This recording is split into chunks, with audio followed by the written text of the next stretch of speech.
Madame la ministre, mes chers collègues, la décennie 2020, marquée par la pandémie, a amorcé une profonde évolution du rapport au travail des individus qui accordent une plus grande importance à leur bien-être au travail. La proposition de loi que j'ai portée au nom de mon groupe il y a quelques semaines, visant à instaurer un arrêt menstruel pour améliorer la santé et les conditions de travail des femmes, s'inscrivait pleinement dans cette perspective et sera sans nul doute adoptée à l'Assemblée nationale.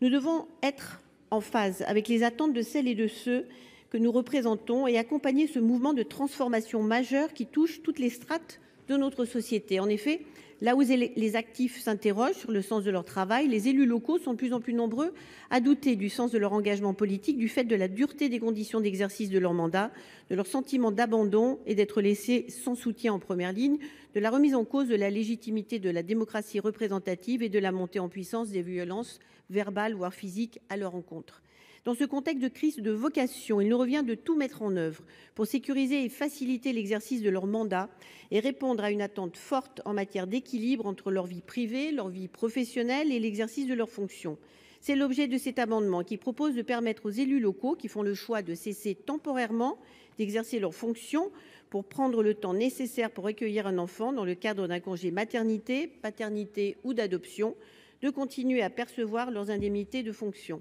Il s'agit tout simplement, comme c'est le cas pour bien d'autres salariés en France, de leur accorder des moyens suffisants pour jouir pleinement et sereinement de la période si particulière